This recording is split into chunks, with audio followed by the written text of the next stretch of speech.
भुजाओं का अनुपात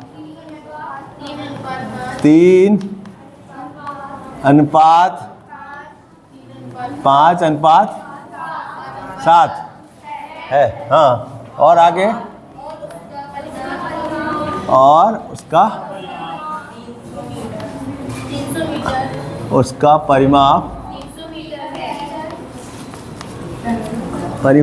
300 मीटर। हाँ ठीक है, इसकी इकाई मीटर है। ठीक है, उसमें सेंटीमीटर था, यहाँ मीटर आ गया। मीटर है, क्या करना है? हाँ, इस भूखंड का, हाँ चलिए ठीक है, इसको कैसा करेंगे देखिए। भूखंड का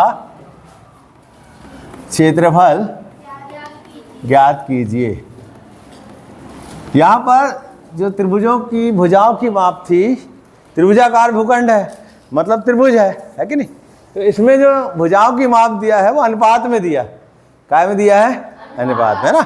तो उससे अपने को कोई ज़्यादा चिंता वाली बात नहीं है। इस भूखंड का क्षेत्रफल ज्ञात कीजिए। तो अनुपात में जब देता है तो हम क्या करते हैं, इसको मान लेते हैं, है ना। अनुपात में हम क्या चीज़ मान लेते हैं? समानुपातिक अचर मान लेते हैं, है ना। समानुपातिक अचर का मतलब ऐसी एक राशि है जो इनके साथ गुणा होकर 300 मीटर बना रही है ना, उसको कहते हैं अपन समानुपातिक अचर। क्या कहते हैं? देखो, इसके पहले भी हमने बहुत सारे सवाल इसके किए थे। तो हम मान लेते हैं, मान लो समानुपातिक अचर, इसको क्या अनुपात वाले सवालों में इसी का इस्तेमाल किया जाता है। जितने भी अनुपात वाले सवाल आएंगे तुम इसी चीज़ का इस्तेमाल करोगे, यही चीज़ काम में लाओगे। कौन सी? समानुपातिक अचर। तो हमने क्या लिखा? मान लो समानुपातिक अचर x है या p है, कुछ भी मान लो, x मान लिए, x है ना। तो समानुपातिक अचर x है, तो इससे क्या होगा? तब भुजाएं क्या हो जाएंगी? प्लाट की भुजाएं क्या हो जाएंगी? तब भुजाएं क्या होंगी? भुजाएं क्या होंगी? 3x हो जाएगी।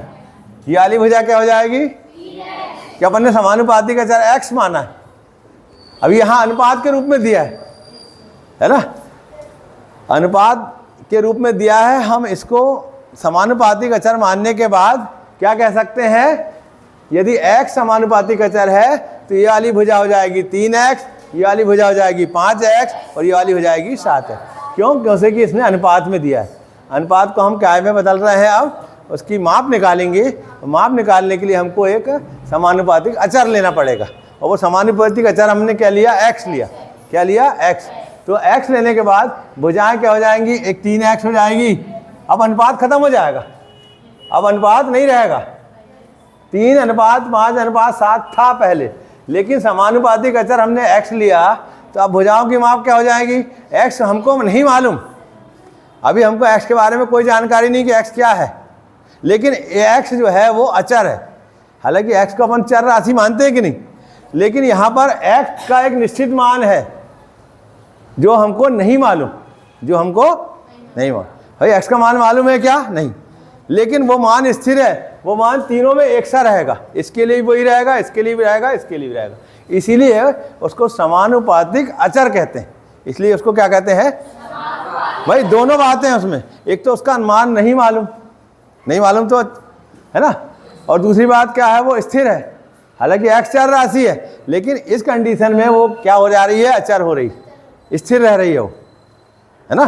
तो दोनों चीज़ें होने के कारण इसको ऐसा माना जाता है समानुपातिक अचर। ठीक है, आप ज़्यादा नहीं, कुछ डायरेक्ट ही लिख दो। अनुपात वाले जो भी सवाल आते हैं उसमें ये लाइन जरूर लिख दो, समानुपातिक अचर x है, बस खत्म काम। ठीक है, और जब x समानुपातिक अचर हो गया तो ये हो गया 3x, अगली भुजा हो गई 5x, तथा तीसरी भुजा क्या हो जाएगी? 7x होगी।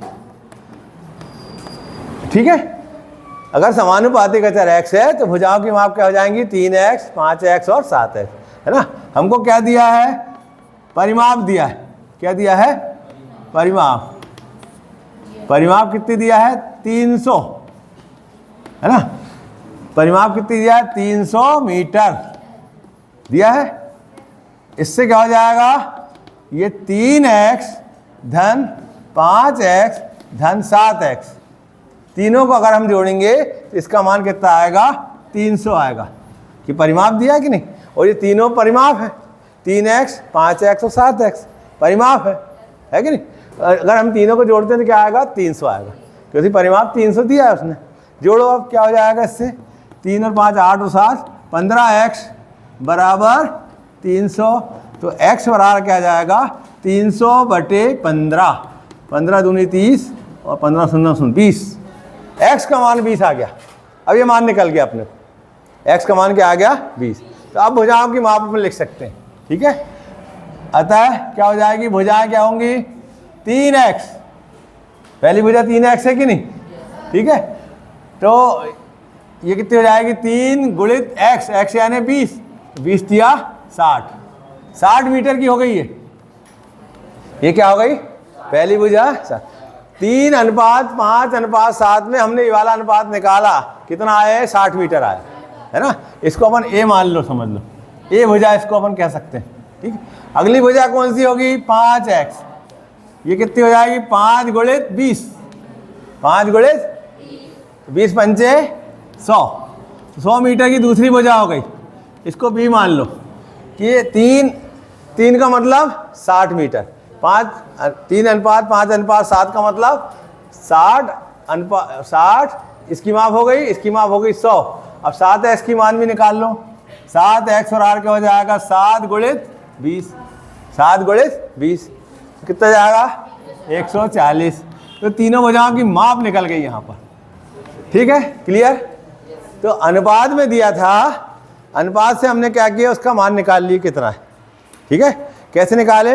समानुपातिक अचर लेकर, समानुपातिक अचर अपन ने x लिया और उससे क्या हो गया? अपनी तीनों भुजाओं की माप निकल गई। अब हम क्षेत्रफल निकाल सकते हैं कि नहीं? तो हीरोइन के सूत्र से, कौन से सूत्र से? हीरोइन के सूत्र से, हीरोइन के सूत्र से। हीरोइन का सूत्र क्या कहता है? क्षेत्रफल त्रिभुज ABC का क्षेत्रफल, एरिया ऑफ ट्रायंगल ABC बराबर क्या होता है? Karni S minus A, S minus B और S माइनस C, ठीक है। इस तरह निकाल सकते हैं। अब S कहाँ से निकलेगा? ये 300 मीटर क्या दिया उसने? परिमाप 2S है ना भाई, अपने को अर्ध परिमाप चाहिए ना। S का मतलब होता है अर्ध परिमाप, और यहाँ दिया है परिमाप। यहाँ पर अपन लिख सकते हैं, चूंकि परिमाप को क्या कहते हैं अपन? 2S कहते हैं। परिमाप को क्या कहते हैं? 2S बराबर क्या दिया है? 300 मीटर, इसलिए अर्ध परिमाप क्या होगी? अर्ध परिमाप S, इसकी आधी, ये क्या हो जाएगी? 300/2 यानी 150, क्या हो जाएगी? 150, ठीक है। S का मान क्या आएगा? 150। तो x का मान यहाँ रख दो, क्या जाएगा? कर्णी S का मान कितना आया? 150। अब S ऋण A, S का मान है 150 और A का मान कितना है? 60 है, ठीक है, क्लियर। अब S ऋण B यानी 150 ऋण B का मान कितना है? 100 रख दो। फिर S ऋण C, हाँ 150 ऋण 140, तीनों के मान रख दी। और सरल कर लो इसको, कोष्टक में जो संख्या उसको सरल करो तो यह आ जाएगा 150 में 60 गए तो कितना बचा? 90। 150 में 100 गए तो, और 150 में 40 गए तो 10। अब इसके वर्गमूल हटाना है, ठीक है। तो ये 1 2 3 4 शून्य मतलब 10,000 है ना। 1 2 3 4 कायदा है सैकड़ा 1000, ठीक है। तो अब 4 शून्य है ना, 1 शून्य और पड़ा 10,000, ठीक है। 1 2 3 4, ये जब बाहर आएगा तो यहाँ क्या आ जाएगा? 100 आ जाएगा बाहर, ठीक है। यहाँ क्या बचेगा? 15 गुणित 9 गुणित 5 गुणित 1, और हल करें इसको तो 100 तो बाहर आ गया। यहाँ क्या बचे?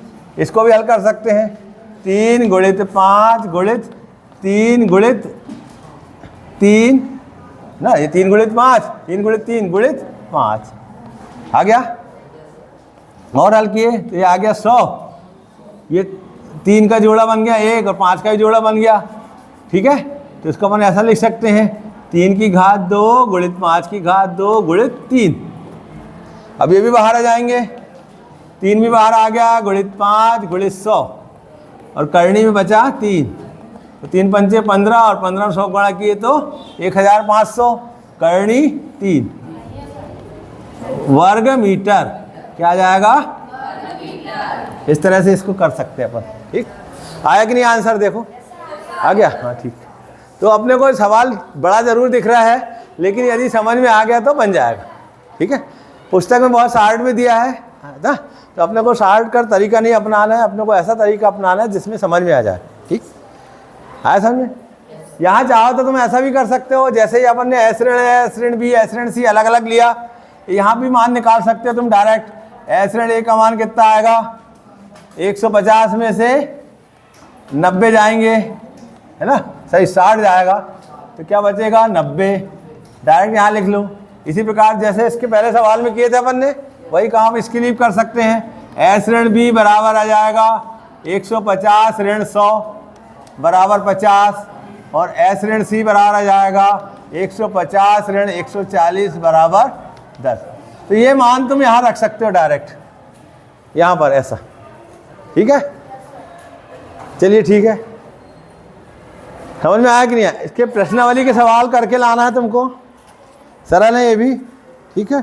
जो नहीं बनेगा तो फिर बता देंगे। एक आध सवाल और कर लो।